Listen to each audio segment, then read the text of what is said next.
Tubahaye ikaze kuri Renaissance 5 TV. Ngiye muri kumwe kuri mikoro ni Josiane. Ni nanjye tuzajya tubana mu biganiro bigiye bitandukanye, ariko cyane cyane tuzajya duhura mu biganiro bivuga ku bana. Ubwo ni ukuvuga ngo tuzajya duhura mu biganiro by'iwacu mu muryango, tuganira ababyeyi uruhare bafite kugira ngo abana bakure neza. Ese mu muryango abana bagakwiye kubaho gute? Tuzajya duhura mu biganiro nk'ibyo ngibyo.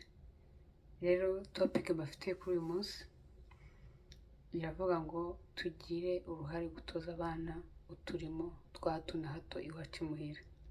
Biragoye kandi biteye n'ipfunwe kubona umwana agera mu myaka 10 adashobora gukora akarimo, adashobora koza isahani amaze kuriraho, adashobora koza igikombe yanywereyemo.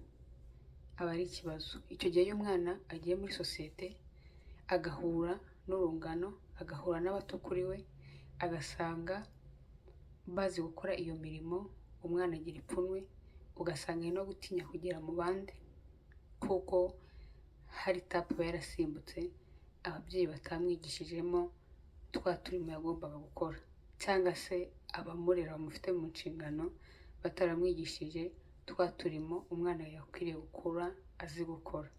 So rero nk'ababyeyi mufite uruhare runini mu kwigisha abana uturimo twa hato na hato. Umwana yagakwiye kugera ku myaka 7 nibura azi koza isahani yaririyeho, azi koza igikombe yaririyeho, azi gufata umuyaga akubura. Niba ari umukobwa akaba azi ko mu gitondo igihe atagiye ku ishuri muri weekend arabyuka agafata umuyaga akubura, cyangwa se niba arajya ku ishuri mu gitondo nimugoroba agafata umweyo akarakoza isuku akubuye mu mbuga kugira ngo mu gitondo bucye hasa neza.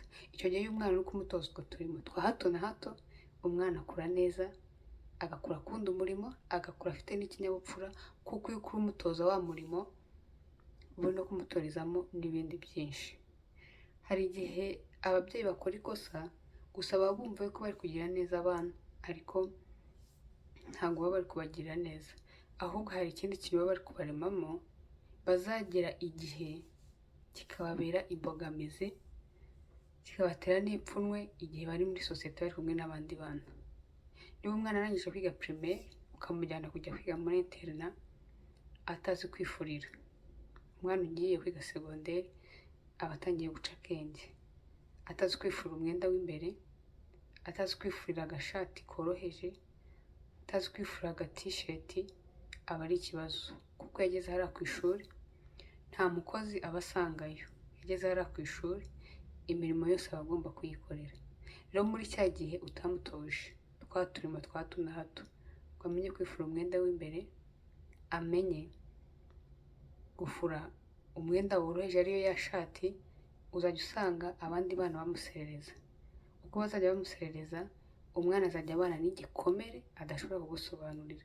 Nataha akagera imuhira avuye ku ishuri mu gihembwe cya mbere ntabwo ashobora kuzakubwira ati mama barancereje kuko ntazi gufura. Azabura aho abihera kuko nawe uzumva ari igisebo. Ariko ntabwo yagakwiye kuba ari kugira ipfunwe ryo kubana n'abandi bana kubera umwanda, ahubwo yagakwiye kuba ari kwerekera abandi. Igihe rero wifuza ko umwana agomba kujya muri sosiyete y'abandi bana akagenda ari we ndorerwamo y'abandi bose bari kureberaho, nuko ugomba kumutegura akiri umwana mutoya. Ugomba kumutegura buri tape agezemo yose, ukamutegura ukamwereka inzira nziza iboneye.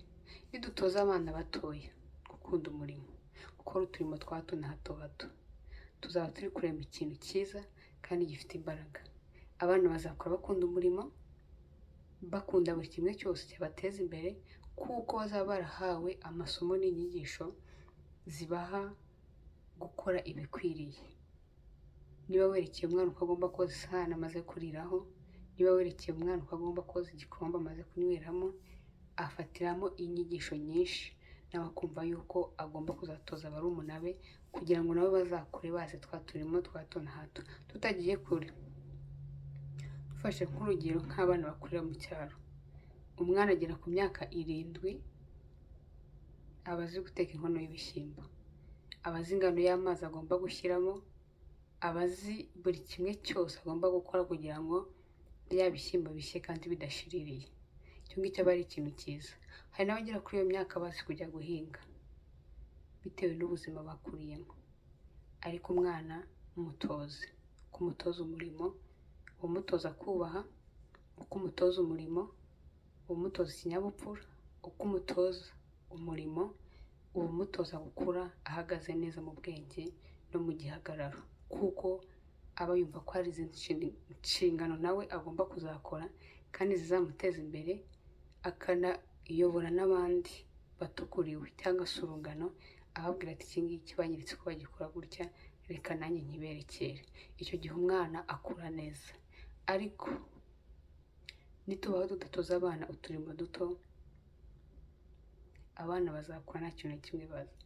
Si kugira umwana w'imyaka 15, umwana w'imyaka 16, umwana w'imyaka 17, ugasanga ntabwo ashobora gufata icyuma ngo ahate ibirayi, ntabyo azi. Niba wamusize mu rugo inzara iramwica, aribaza si ibirayi babanza kubironga, babanza kubihata, babiteka gute? Nyine ugasanga ni ikintu gikomeye kuri uwo umusigiye, ni umukoro ukomeye. Ariko iyo umubyeyi yamutoje akiri muto, utuntu twa hato na hato agenda amenyeraho n'ibindi, kuko iyo amenye kimwe agira amatsiko yo gukora ikindi, yamenya ikindi akagira amatsiko yo gukomeza kumenya ikindi. Mutoze abana imirimo yo mu rugo, ni inshingano zanyu babyeyi, n'abakuru babo ni inshingano zabo gutoza barumuna babo imirimo imwe yo mu rugo. Ibyo byose rero reka bibere mu muryango. Mu muryango niho umwana akura uburere, mu muryango niho umwana amenyera byose, mu muryango umwana niho akura buri kimwe cyose, niho akura umuco, niho akura ikinyabupfura, niho akura kubaha, niho akura buri kintu cyose gituma aba umuntu nyamuntu, niho akura ikintu cyose gituma ajya muri sosiyete akahagarara neza, atamavuga ati uriya mwana n'uwo kwa runaka. Buri wese avuga ati afite umuco, afite ikinyabupfura, aranubaha.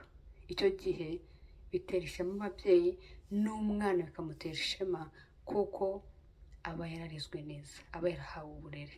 Ariko iyo umwana yaburiye uburere mu muryango, ntatozwe twa tuntu twa hato na hato mu muryango, umwana akura nabi, aho ageze hose ugasanga baramwinuba. Ntatinze rero, reka dutoze abana bato uturimo two mu rugo, tubatoze gukunda umurimo. Hari irindi kosa ntarasoza ababyeyi bakunda gukora. Niba wohereza umwana kwiga segonderi, bajya bakora amakosa yo kohereza umwana kwiga segonderi, buri visite ukajya gusura umwana ufite n'amashuka mu ibage. Kubera iki? Kuko ntabwo wigeze umutoza kwifurira. Aho ngaho ugomba kwibaza ngo igihe se mama ntazaba mpari kuri ya visite, simboneke ngo njye gusura umwana wanjye, ninde uzajyayo amushyirira amashuka kugira ngo ahindure? Icyo gihe mubyeyi ntabwo uri kurera, uri kurema ikindi kintu utazashobora kugarura mu murongo nikimara gukura. Umwana mutoze gufura, azajya ku ishuri nawe azi kwifurira. Ntabwo gufura ari ikintu kiremereye, ntabwo gufura ari ufata isuka ngo ajye mu murima ahinge. Gufura ni ikintu cyoroshye, si ubura gikora buri munsi, ni rimwe mu cyumweru muri wikendi. Ntabwo icyo kintu cyagakwiye kuba ikibazo, kuba umwana ajya ku ishuri atazi kwifurira, ugasanga atewe n'ipfunwe yuko ari umunyamwanda mu bandi bana. Reka nsoreze hano, tuzongera duhure mu kindi kiganiro. Imana ikomeze ibarinde, ibahe umugisha, kandi bakomeze mu byo mukora byose. Ihe umugisha imirimo y'amaboko yanyu. Murakoze.